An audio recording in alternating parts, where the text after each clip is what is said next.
Hello, everyone, and welcome back to another episode of No Bull with Nobu, the All-American Shaman. Nobu, how are you feeling today? Good. Thanks for having me, brother. Thanks for being here. So today we're going to be talking about vampires or vampirism, stealth, and protection. So these kind of all work together, different ways, shapes, or forms. But maybe you could kind of kick us off, Nobu, and talk about maybe why you wanted to talk about this, or like what things that are out there have prompted the need for stealth and protection. So, one, I would initially say this is that a vampire, at the core essence of the word and of what they can do, is not necessarily a bad thing. However, again, just like my fields, the application and the intention and the modus operandi with which one uses is important. The devil is in the details, always. So a vampire at a really fundamentalist level is someone who takes grosser, more dense or ethereal energies and then distills them down into an elixir or a different energy component in a way. They're an alchemist. I was actually just talking to friend Percival, shout out Percival, about this, about, vampires were the original divine alchemists of taking, someone else's suffering and pain and transmuting it into, again, joy, positivity, whatnot. So by that definition, just to be clear, one could classify me as a vampire in the context of I take darkness, demons, negativity, pain, parasites, other such things from people, trauma, and ingest it. Again, the all black is very intentional.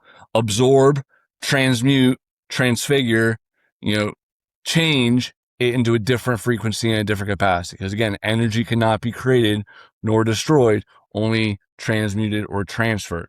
So within a shamanic and healing context, I'm adhering to those universal laws of the universe, and also, again, doing it in a noble capacity. However, this is also why it's important that I show my face and other things, but there's a lot of faceless creators out there and a lot of people who create medicine where it's lace, of where it creates chords, where it creates siphoning, where it creates a connection or portal to the end user, of where the person that made the subliminal or the field or the audio or what have you is actually taking positive things, Jing, Qi, Shen, Tejas, Ojas, money, luck, soul destiny, positive astrological traits in one's chart, taking those positive things that were not theirs to take, nor do they have any consent whatsoever, stealing and taking that for themselves. And vampires in this context are, when I'm usually referring to vampires, I'm referring to these individuals, the ones who are very nefarious, selfish, and profiting, again, off of the suffering of others. So I think it's important that we get that out of the way, the understanding of who's who in the zoo. Because I think most of us, again, when we look again at Jesus, essentially, again, acting as that cross vector between, all that is good, the sun, and then all that is evil, absorbing and transmuting that for the good of humanity, right? This very concept is also vampiric in nature. But again, the intention and the application are really huge here, right? Yeah, so it seems like maybe back in the day or whatnot, vampire, the word itself wasn't like a negative connotation. Like maybe people thought of it on, like you're saying, it's like a tool. It's like a hammer. It can be used for good. It can be used for bad. It didn't inherently bring to mind evil intentions. Is that kind of accurate, where the word itself gained this negative connotation just kind of based on maybe more recent history of folks like you're mentioning kind of using it for nefarious purposes? Yeah, I would say, since Frankenstein, since Dracula was written, in the 1800s, it's been the past couple centuries of where it's been that more negative connotation. But again, if we look back really or if we look at even Castlevania, the depiction of Dracula and that, he has this flying castle that goes around, and he has all these healing instruments and tools to perform miracles and, healing. Because Hmm. again, just as if you're going to live for a very long time, you're going to learn again to heal yourself in various capacities, you Hmm. know, through various means. And so that alchemy of taking pain and turning it, turning poison, turning into, medicine is very important. Because again, doesn't matter if you live for 50 years or you live for 500 years, you're going to get exposed to radiation, you're going to get exposed to stress, you're going to get exposed to entropy, right? And these Hmm. various components. So the ability to, transfigure and transmute these things is utmost importance to, long age. And again, the Taoists, or Tantra, their ability to cultivate sexual energy and move it throughout the body and move it to the brain, all of that is just, higher level energy work for this. And again, moving subtle energies for a more higher goal. Interesting. Yeah, it sounds like you're kind of mentioning very similar to shamanism and I guess these other kind of energy arts or energy working practices. Um, so I guess like maybe why was it split off from that? Like, is there a particular, you mentioned Dracula, is there like a particular lineage that it came from? Like, why is it kind of like this separate um, sphere? I think, because things just fell into the wrong hands, or again, teachings were corrupted, just again, as the Bible has been, corrupted through every single pope, every single king, every single translation and whatnot. Things get lost, in the telephone game of things. I think the same thing's true. I think a lot of the core creeds or perhaps tenets that might have been applied to, like, hey, you have the ability to take these things from other people, but here's how we do it, again, to be of service to others and not selfish.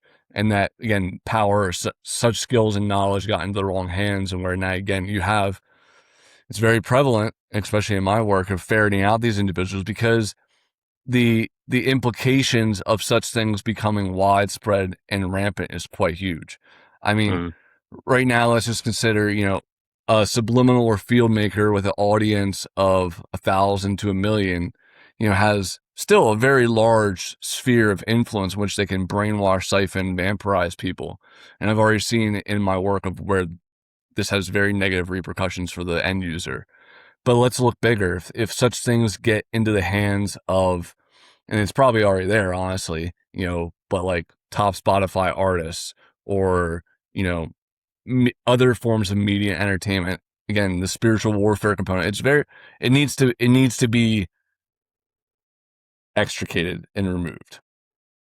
yeah. And as like an end user, and it's a few questions that kind of come to mind with this. It's like number one, like if someone that's a creator that's making morphic fields or like subliminals that are there to improve your situation, like, and as the end user, you're getting vamped, then like you're probably going to have negative results. Like, how do they continue, quote unquote, staying in business if you're just like basically taking the energy from your listeners? So the same way that people will often stay in abusive relationships, despite all the obvious signs to everyone else, right, of like what's going on, it's the same way in that vampiric thrall state of where someone's been glamored or, again, brainwashed. Again, certain individuals use brainwashing affirmations in conjunction with the siphoning cords. They use multiple tiers of ways of affecting the end user and making them, just like someone who's getting someone addicted to a drug uses their own set of psychological techniques. I mean, like, this is really freaking gruesome and really brutal, but I mean, like, there's some drug dealers who back in the day would like put a gun to someone's head, have them smoke something that's highly addictive, right? And then now they got a new customer. And when it Mm, comes to something like meth or heroin or fentanyl, like, you know, it's really, really hard, right? Get to break free of those chains.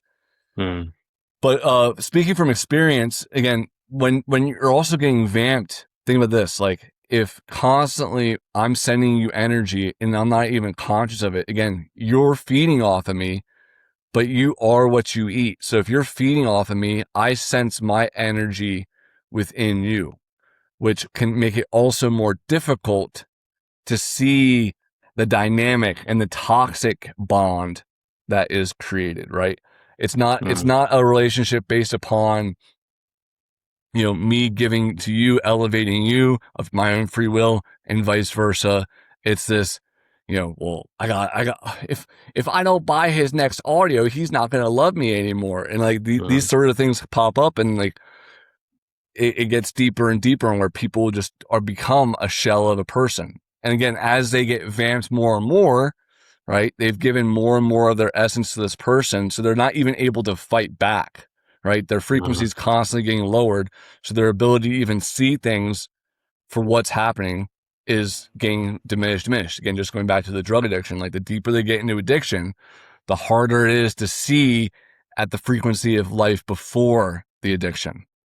Yeah, that makes sense. Also kind of reminds me of like when we're talking about, parasites in your gut and stuff like that. And you're like the craving for that particular food or like something that you could maybe logically know is not healthy, but like you still go out there and buy it and consume it because this entity inside of you is craving it. And you're just like, okay, well, I feel quote unquote feel better after I eat it because that craving has now been satisfied. But the long term implications are worse health. So I guess that like parallel kind of that makes sense there too.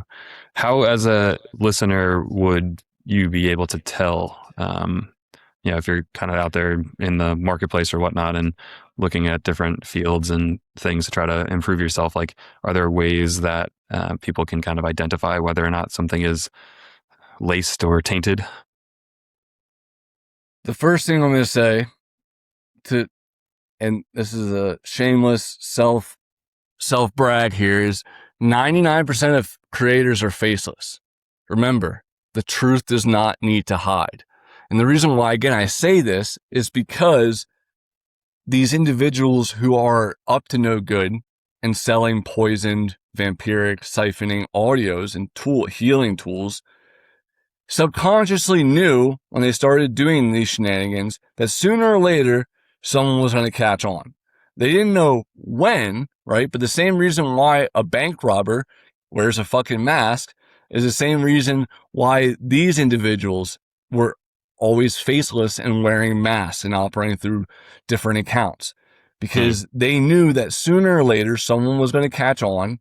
And that, again, if someone's operating with integrity, doesn't matter if people see their face or see what they do, because they know, again, that I don't have any concern. I don't lose any sleep over such things because I know I'm not doing it.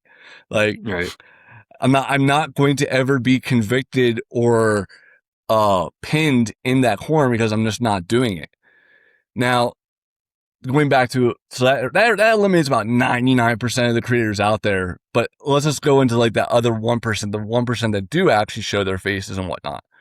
Is, I would say, look at their products and look at them. Just as, again, I wouldn't want to be taking advice from a doctor on my cardiovascular health who is morbidly obese. I also wouldn't want to be having a field for spiritual awakening from someone who can't even meditate for 30 minutes or doesn't have any experience with various spiritual practices, right? So Right. I do think it's also really important. I've talked a bit before with you about this, about like I don't need to know an intimate understanding and personal experience, a subfield or a field to create it or to integrate into an audio or mandala. However, I notice a huge difference in working with energies that I intimately know, like onyx, obsidian, selenite, steel, titanium, moldavite, etc., versus ones that are outside my direct experience. So again, this is like, if you're going to ask a virgin for advice on how to get laid, probably not the person to listen to. So that being said, like there's different creators for different things, some of them understand science in terms of like the human physiology at a very deep level, and like their work reflects that in that sphere. So make sure you're getting things from the appropriate source for what you're trying to achieve, right? Mm-hmm. Mm-hmm. Yeah, it makes sense. And maybe kind of circling back to like the higher level concept of like feeding off of energy. I think I've heard that in a positive light a lot of times when you have maybe like sports teams or like athletics, when you have like a group of people like all and image in my mind is like you're skateboarding or like going to do like these tricks at competitions, and the level of competition makes everyone kind of like rise up to higher levels of accomplishment. And often when they're doing the interviews, the folks will say like, "Oh, I was feeding off of his energy, or I was feeding off of her energy," and then it like kind of raised up the potential for the entire group. Is that concept like kind of like a almost divine in the moment type of vampirism that's happening like naturally, or is like the positive side of that coin? Yeah, I mean, and to a degree, everyone, just as a child, is to a certain degree, distilling mother's milk. This raw, more raw. Like when the mother is taking, food from a various different sources, distilling it down into this elixir for the child, and then the child is taking that elixir and distilling it down into, their cells. You know, this concept of vampirism at the again greater level of distilling something gross and messy down into something usable, and more pure, goes across all levels. But as far as the whole like feeding off someone else's energy component, that's essentially what a leader has to be for everyone around them, right? So for me to lead a squad of Marines, I have to have enough energy, enough gravity, enough pull, enough influence to be able to feed them all my attention and time, right? I need to be able to have like when they're tired, I need to have enough energy to keep myself going and also to lift them up. I need to Right. have enough energy to push the fight myself and also put that dog in them as well that I've got. So again, distilling things down. So as far as like feeding off each other again, like totally the same practice. It's not something that people might be consciously doing, but we all in our everyday experiences are at times, and this kind of ties back into like the human design component of like, and if my, root chakra is undefined and I'm around someone with a very strong root chakra, like I am feeding, right? I am intaking their energy from their root chakra, which is influencing me in that in some capacity. And Yeah. I'm not over here aware of it all the time, right? I mean, I Right. wish I could be doing calculations of neutrinos and chakras and all these other things at once, but not there yet. But it's happening nevertheless. All these various ones and zeros colliding in three-dimensional space with their auras and these interactions. Yeah, that makes sense. But it sounds like kind of what you're mentioning on these perhaps nefarious creators is like they're consciously, actively doing it. Like, how do they, I don't know, learn how to do that? Like, what are they searching for as far as like where to obtain these abilities and skills and then apply them? Some people are just naturally gifted at it. I mean, if you look at what is a narcissist, or a psychopath, it's someone who is willing to take and destroy that of others with little regard, again, for the person, other person afflicted. This again comes back to how a lot of vampires become just more like a black hole than anything else, because they're just focused on consuming more and more and not on how they can give back, right? Mm. My goal is to be able to, as a darkness eater, is to take in as much negativity and whatnot as possible and then transmute it into positive things. So again, it's more than one way to skin a cat. So we're removing what caused the disease or affliction or negative state to begin with in the person. Removal, cutting out the tumor, cutting out the parasite, the demon, what have you, and then putting into them, higher level frequency stuff. So again, like juices, like high quality morphic fields that are, that restore Jing and Qi and Shen. So again, having the appropriate purge and having the appropriate integration cycle. Yeah. Um, Other ways, some people, like if they have a lot of Scorpio in their chart, that can influence it as well.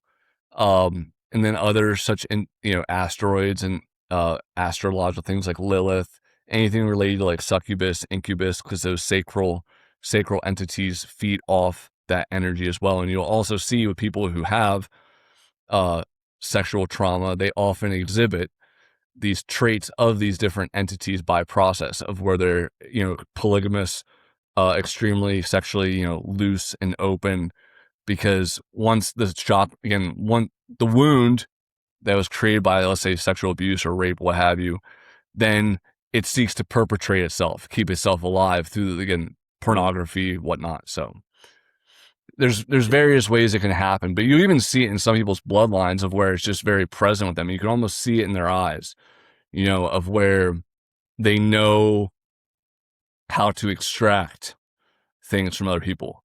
And again, I think almost everyone knows someone who you could just be around them and they're very tiresome. They are a little drain. They don't Yeah. seem to offer or contribute anything positive or beneficial to the rest of the room. So that's another good way of filtering out such individuals as well in your everyday waking experience. Right. Yeah. I think I forget like what show it was. I don't know how many seasons it lasted. Like it was something like Real Vampires, and it was more of like a um, comedy, almost like a Seinfeld of vampires, where it was like more just situational. And there's this one guy who just looks like the boring guy from like the corporate office or whatnot. But like, you go in that room and like people would just get stuck there for like hours because he'd just be droning on about something like stupid. But like he was just sucking all of their energy so much so that they like couldn't get out of their chairs. And it's like he's very unassuming. He like doesn't actually look like a vampire, like doesn't have sharp teeth, but like all of your energy is going to be gone if you get anywhere near this guy. And I guess it kind of gets me thinking too on like a lot of these perhaps like self-help or just like life improvement type of books and things that I've read as far as creating your own boundaries and your own energy awareness, like when you're going into social spaces. And they're just like, and I think you've said this on the podcast as well too, it's like, reflect when you get home how you feel. Like, do you feel more drained? Do you feel more energetic? That person, whether or not they are aware of it, like I'm sure there's, the majority of folks out there who are energy vampires aren't trying to be, or like don't even realize they are. They just happen to suck the energy out of the room and like live in this state of misery and don't even really know that they're doing it or like how to fix it. So I guess as far as that goes, like if someone like, can someone bring awareness to that, and like what would be the steps to like kind of like move away? You mentioned like juicing and things like that. Is the path to just try to raise your own vibration and kind of heal and purge their own internal state? Yeah, I mean, for someone else to detach from someone else, yeah, I mean, this also comes where protection and cloaking comes into play. So removing, if you have items from that person, removing them. So like, let's say they gifted you, and this is also technique used as well, called love bombing and narcissistic abuse, and also vampiric activities of where there's much generosity applied to get one, getting charmed and glamored, because the intention in the later is much more nefarious, right? They usually just don't come to you and say like, oh, they don't suck you dry right away. It's usually like, some allure or some charm in the spiel. But yeah, so someone to cleanse themselves, garlic, cayenne pepper, juicing, things that are going to clear out the physical body of obstructions. Again, it's going to allow for the chakras and other things to regenerate greater. If someone's dealing with someone who they were involved intimately with, papaya and the seeds are what I always recommend. It's the number one for the sacral chakra, and also again the seeds are anti-parasitic as well, so it'll be good for the entire system as well to get that reset. Um, Morphics that we have: cord sword, vampire, no weapons form shall prosper. At the bottom of the store, onyx, that's good for cloaking and shielding, because a lot of times too people can't heal or even detach from these energies because they're not strong enough, even with the conjunction of a field, to rip it out or to pull it out. Because Hmm. again, there's become so much identification with the wound or with the other person. Like when I shine light on people who've been brainwashed or vampirized by other people, they a lot of times have a lot of disbelief. Like, they wouldn't do that to me. I'm like, well, they did. And also, too, you got to recognize that, just like someone who's been getting locked in the basement and beat for every day for weeks, like starts to love the abuser, Stockholm syndrome. Similar Hmm. principle applies here of where people learn to fall in love with their own captor and abuser and, leech. I think I got everything there. Yeah, yeah. So maybe kind of transitioning more into that stealth and protection Protection. type of the episodes, like going into situations where you think you may be exposed to vampires or having your energy pulled from you? Like, what are some techniques, I suppose, of like daily hygiene or protection? Palo Santo, holy wood, repels insects and vampires. Uh, Sage is good for cleansing as well. Onyx, black tourmaline, obsidian, for shielding and for cloaking, making it harder for things to be drawn out of you. Selenite, amethyst, celestite, moldavite, very high frequency stones to kind of amplify the light. Again, you can attempt to go into a situation where you just shine so bright that anything tries to touch you energetically is getting burned, like a bug zapper, like a Mm. UV light. Or you can go the route of just dulling yourself to the point of where you're no longer an appealing target. And that's my preferred method, is usually just going invisible. The best way to win a fight is never to have one. Mm. Um, so how this looks in a three-dimensional, like very application-based level, is silence is your greatest weapon. So if you are facing someone who talks forever and ever and ever, just stop saying things in response to them. Just literally just stare at them. Like, I stare at people all the time. I know it puts them on edge, but I don't care. Cause like if someone just keeps running their mouth to me, actually this happened a couple weeks ago. I just sat there. I didn't say anything. I didn't nod. I didn't give him anything. And eventually he tired himself out because he was talking to, you know, a brick wall, or again, like just like an obsidian glass mirror where everything's just getting reflected back. Like, because Mm. all you can, if people know this, like sometimes these people, you can just give them like one head nod or just one bit of energy, let them know that you're still paying them attention, right? And they will keep on going, keep on sucking. Right. So, Yeah. and how this looks energetically is, again, just cloaking one's energy signature. Onyx in the bottom of the store is the best one for this purpose, in terms of just, if you want to just remove yourself off the grid, go dark to thermals, go dark to satellite, go dark to the astral. That is the field to use for that purpose, for cloaking. Mhm. And so, like for the stones, the fields you like would play in your environment, or maybe wear them on headphones, and then the stones you would also like just have in like your room or wear on your person through like jewelry or some things like that. Yep. Yeah, jewelry. I mean, onyx rings, onyx in the fanny pack, onyx right here. And again, I have an egregious amount of such stones because of my line of work and other things I'm doing. But for the lay person, and depending upon what you're going through, is going to dictate how intense your weaponry and armor and cloaking need to be, right? If you're just the everyday person, going about your 9 to 5, and you're not engaging any sort of like, psychedelic work or shamanic or spiritual practices, you can probably just get away with wearing like an onyx necklace or having a piece under your pillow when you go to sleep at night. But if you're putting yourself out there on social media, because again, that's the way for people to get tag locks, as we referenced before in an earlier episode, about spiritual warfare. If you're putting yourself out there in social media, they get lots of different ways of hooking themselves into you. They can do rituals on your Instagram profile, on your Facebook, on your YouTube, what have you. Again, even like websites open up portals and connections. So having these different protection layers, it goes really multidimensionally.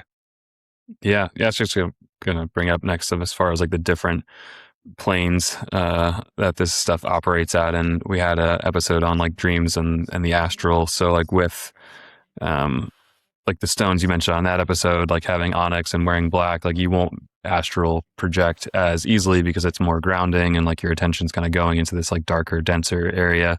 But if you do want to improve your astral projection, then things like selenite or, like purple or ultraviolet, like that kind of stuff will improve that. Is that kind of like the same um, advice or same like framework that we're talking about here as far as hiding yourself or being stealthy on the astral plane versus like kind of being exposed and being bright? Yeah. I mean, if you're smoking bufo and wearing all white and astral projecting, you are very much you are very much shining. right? You're very luminescent. So again, you're going to attract moths to your flames. That is not the way to go. Like Archangel Michael is not a stealthy warrior. Very, very luminescent, very vibrant energy. But if you're just again trying to avoid and not being as active in those, again, even smoking cannabis, right, can now make it easier for such things to gain access to because you are in a more elevated state. So Mm, those astral planes, you're more aware and more connected, and therefore kind of like when like Frodo puts the ring on sort of thing of the Nazgul, you know, that perception goes both ways, right? mm. Like you can see them more, but they can also see you more now. Interesting. Yeah, and if you're not used to operating in that realm, then you're probably at a disadvantage compared to other folks that may have been well versed in how to operate there. So, like, I guess what would be the escape hatch, or like the stealth or protection route to go if you find yourself like popping up there? Just kind of like do the opposite, or get sober, get grounded. Getting grounded is the easiest thing for most people. Getting grounded. So again, going out in nature, or taking a bath, right? Clearing your energetics to as close to baseline as possible is going to allow for the fastest overall auric shift. So, smudging, a bath, even a shower, going out in the rain, going out in a lake, going out in nature, salt water, various means of purifying yourself. And this is also why too, again, like for my work, like juicing is superior because it's enabling, again, the physical level to refresh and detox and cleanse as rapidly as possible. But then also by being empty inside, it means that I'm also, again, like more sensitive to ethereal energies, period, because I'm not caught up. And again, we can look at this from a very electrical standpoint, right? We know for a fact that digestion takes up energy. We know for a fact that when you eat, your parasympathetic nervous system parachute, slowing you down, now activates more. So now we're not as conscious, we're not as sympathetic, we're not as active, we're not as perceptive, we're not as energetic. So this is again why fruit is fruit is the truth. It's the way to go as far as being able to still provide sustenance to your body, but still also ascend in frequency and clear yourself out so that way you can be aware of these things. Because again, most cooked food, and I think almost everyone here will agree with me, most cooked food has a sedative effect, right? It has a very drug-like effect of where after you'll get the high, can you satisfy the craving of the entity or the parasite, but then you get the low of having to process and assimilate all this junk, grease and chemicals and processed witchcraft. Yeah, the food coma is something that I've definitely experienced before, and there's always the good old meat sweats when you eat too much meat, and then your body just like goes into a state of shock. And I guess just probably tries to sweat out all the toxins and things like that, especially in the food supply in the U.S. right now. Not great. Could we actually talk a little bit more on that side of the diet piece? So you mentioned the fruit is kind of like raising your vibration, which if we're trying to stay grounded, perhaps that's not going to be helpful, or maybe like caution if you're getting like at this higher vibrational level to like balance it out. So I think also on previous episodes you're mentioning like vegetables are more grounding, especially ones that like kind of grow under the earth. So if you don't want to be exposed on this plane, would you suggest kind of having a balance of diet there? Yeah, if someone's going up in consciousness too fast, again, detoxing too fast for their liking, then bringing in some earthy vegetables or some salads be a good way of doing that. Because again, and then from a much more cellular level, they're denser in minerals, right? Much more denser chemical components than the enzymes and vitamins, which are actually, again, most of what we call vitamins, again, like your B12s, are bacteria. It's not an element like iron. Like minerals are your iron, your calcium, silica, what have you. Whereas again, your vitamins, which are higher in fruits, right? Vegetables are higher in minerals, fruits are higher in vitamins, correspondingly. So that's also too why from a healing perspective, the minerals, the vegetables are not in our everyday diet. We are frugivores, but they are the medicine to take Mm. when something else becomes out of whack or out of balance and needs to be corrected. But as far as, again, just diet in general, like, the cleaner people eat, the less likely it is that things are going to be able to attach themselves to you in the first place. So, Mm. So I'm just the B12 as bacteria is something that just is blowing up my mind currently. So the cyanobacteria. let's see, the AI is saying B12 is not a bacteria itself, but is an essential nutrient produced exclusively by certain bacteria. So I guess, I stand corrected. Been hearing your yeah, but brain. it's still effectively it still is like necessary for the bacteria to be there to get the B12 nutrient. Interesting. That's super cool, and I had no idea. Can we talk about meat, our favorite topic? What is it? What does Yeah. that do to your like grounding versus vampire vulnerability?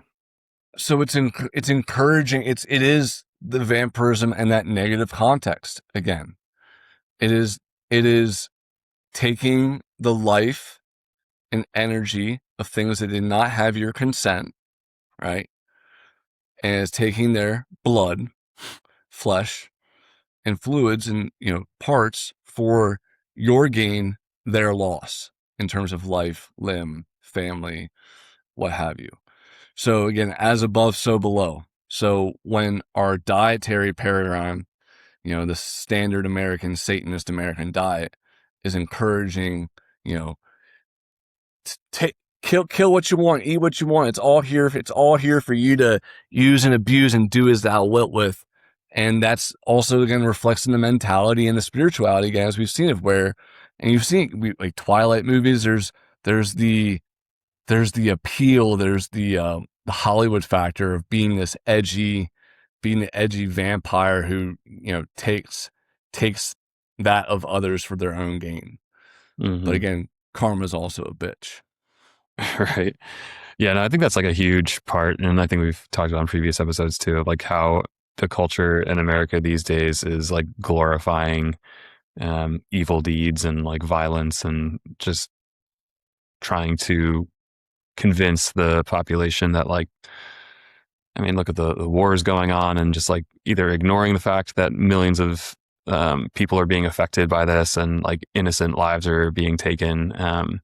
So like at that level, like you were mentioning before, on like, so there's these creators that are putting vampire energy or, siphoning energy from you in their tracks. Like I'm sure that at these levels of like these mass media companies and, news networks and, music producers too, like if they have that tool in their toolbox, like why would they not use it to try to, get mass adoption of these kind of evil type of mindsets across the population? So maybe like, what do you think about like the higher level powers that were using using these types of approaches? They're 100% doing it, right? The rituals that the cabals and the elites use are much more in your face, but yet so innocuous because we've been programmed and brainwashed to not think anything of it, right? If I freaking showed half the movies or shows that play in the US for someone living in South America in the jungle or someone living, in huts in Africa, they would be abhorred and appalled by the very frequency and degeneracy and demonic behavior that is not just exhibited, but again, glorified within, look at movies like The Purge, look at movies like The Ring, these, and we talked about this in the COVID, episode about the foreshadowing they like to do in the inoculation through exposure, right?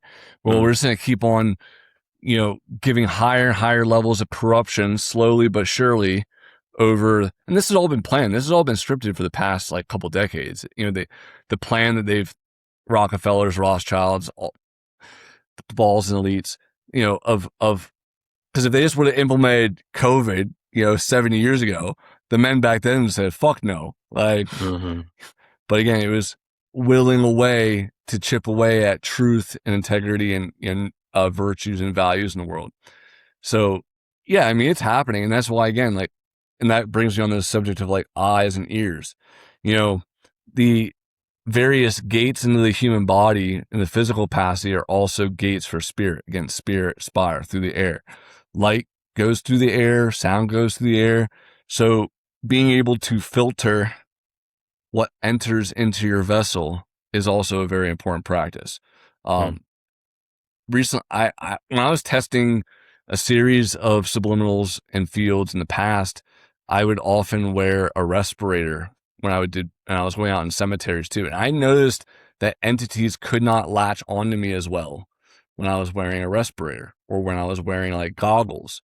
Because again, we're sealing off, the gates, making it air tight. And again, Mm. spirits, going back to thieves' oil, bubonic plague, virus, bacteria, astral, operates through the spirit. So if we can seal things shut, I guess I gotta get a CBRN suit next and a gas mask for my shamanic work. But you get what I'm saying?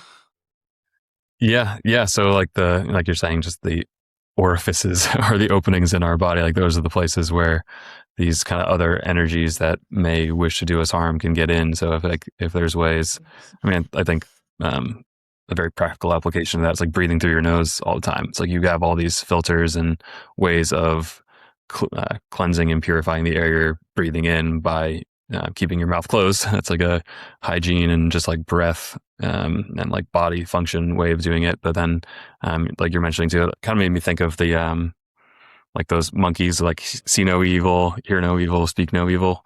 Um, that kind of vibe to like keep your own energetic state more sovereign. Yes, sir. Yeah. So being able to tune out those things and prevent them from entering your capacity. I mean, so again, if people are listening to, degenerate, hateful music, what have you, lower vibe stuff, putting in earbuds to block that out and to cancel it out is a good idea. If even again, like the glasses, like eye contact is a way that a lot of vampires use. And again, Mm. even the screens.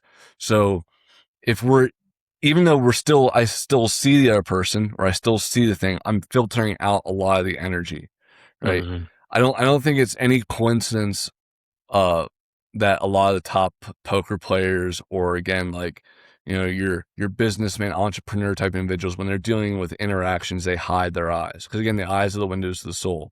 Mm-hmm. So by preventing direct access through that, gate right to your brain, right? That's a powerful shielding practice as well. Mm. Yeah, that makes sense. Anything else on like the stealth and protection topic that we wanted to get into? When being invisible is easiest to occur, it means thinking the least of oneself as possible.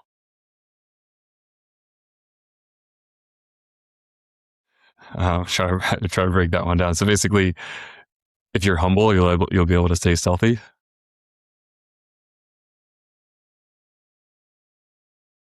I'm really resisting the urge just to rhyme right now.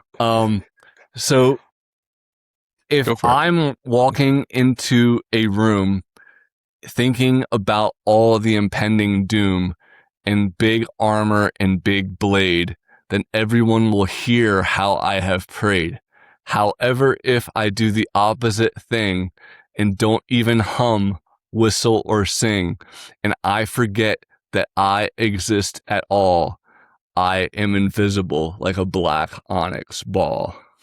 Mm.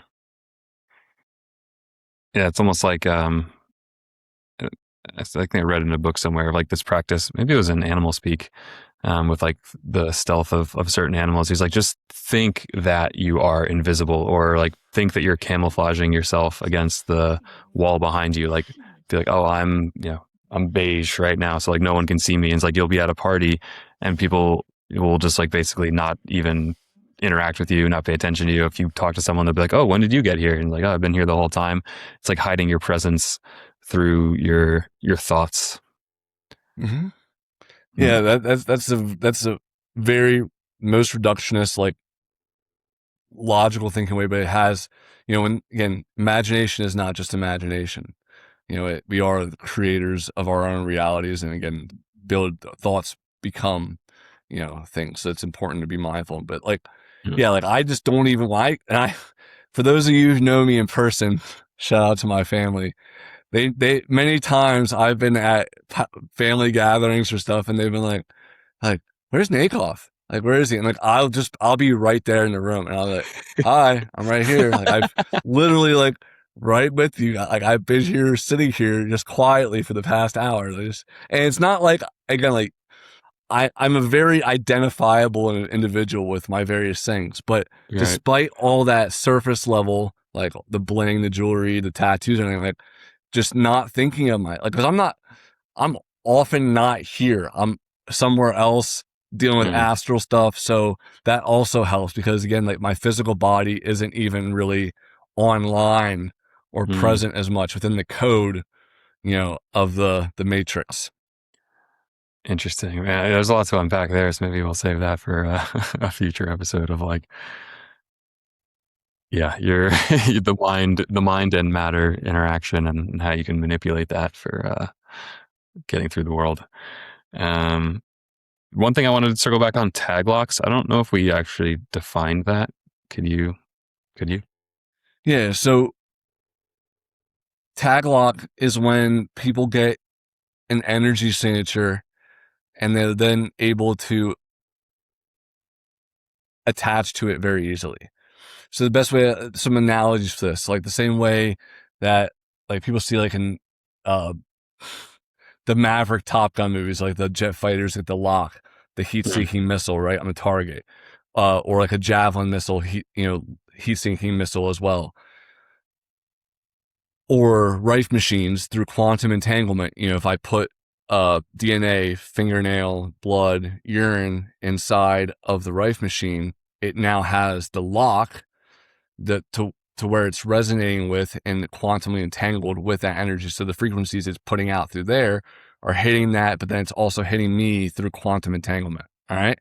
Mm. So with those things kind of out of the way, if someone has a picture of me and they start drawing demonic sigils on it, they're attempting to open portals onto me through that. And then again, if they reuse the same picture again, this is similar to the principle of a mandala, of where again, the mandala is acting as a portal to the field within the audio as well, and vice versa. They have it's cohesive connection.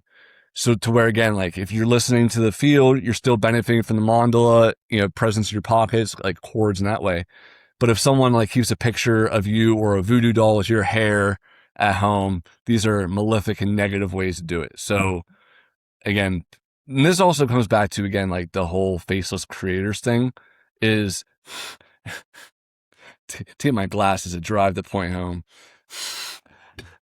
What cracks me up too is that when people say like, oh, like this creator is good and like his stuff's so powerful and whatnot. And the really simple logical fallacy that's present, it's like if their spiritual protection audios did a tenth of what they said they did in their likely docs, would they have any reason to not ever show their faces to their audiences or people? Like, because again, if it's going to make you as powerful as the devil or as Baphomet or this fucking demon, that bullshit, then you wouldn't have any need to hide, would you? There's Right. B-list celebrities and like A-list celebrities all the time who are getting spiritually attacked. Mm. The president of the United States is under constant spiritual attack. They're not I even bet. savvy in these things, and they're still doing fine. So when some occultist and some practitioner tells their audience, tells me that like, oh, like this will do this and it's so powerful, I'm like, then show yourself, pussy. Like the truth doesn't need to hide. So again, this goes back to the nefarious intentions because they know they're going to get caught in what they're doing, Mm. which is Yeah, vampires love to lie. yeah, and I guess like we have different morphic fields like you're mentioning on the site, and perhaps like if it gets extreme, then can go to you for like an exorcism or whatnot. But is like the kind of base foundation of that is like the light and the good is just so much more powerful than the dark, that you kind of like should have optimism that like even if you are getting hit with like a bunch of different vampiric energy and tag locks and sigils and all that bullshit, like the path to getting clean or clear of it is the light. Correction. Yeah, you're absolutely correct. That's again why I go back to and why we decide that spirit over flesh needs to be number 2 in the store. Because Mm. again, now we're addressing it from a top-down approach of exercising and casting out entities, the spiritual plane, and then if we go the bottom way up of reinforcing the physical vessel to be as coherent as possible with these high octane, powerful fruits and selective herbs for again their anti-vampiric properties and whatnot, Mm. then people eventually things can't touch you, right? I'm not at the point yet of being able to walk through the rain and not have a drop of water hit me, but conceptually, I understand it. Like, I understand how certain, monks and practitioners would get to that state. I can understand, I can, I can grasp it in my mind how one would walk through walls, which, they say in the yoga text that if you eat lots of garbanzo beans, chickpeas, that you'll be able to do that. Uh, Interesting. I can just how I know how I turn invisible, and I do it. I do it quite frequently, and a lot of times not even trying. I could see how one would get to the point again of where they are so adept at interacting with the intangibles and interdimensional nature of things to where the physical matrix becomes their plaything. Right. Yeah, just like Neo in the Matrix. I think in that book, the autobiography of a yogi by Paramahasana Yogananda, like he talks like the stories that he tells in there. It seems like wild fiction, just the way he describes it. But like this was a real person, and he had real folks that were around him that were like validating these things. But like he would, tell these stories of these gurus and yogic practitioners that have just advanced to such a crazy level that they're able to just basically manifest physical palaces and then have them disappear like in an instant. It's like wild the potential of the human spirit or power within to manipulate the world around us. We are spiritual beings having a physical experience. This life is but a dream, and Mm. reality is stranger than fiction. Yeah, that definitely is true. Excellent. Any other topics we wanted to cover in this episode? I'll just end it with this. Do not feed liars. They are faceless, cowardly vampires. Good words of wisdom there. Thank you again, Nobu, for taking the time to speak with us in the audience. Thank you, everybody, for listening, and we will see you next time.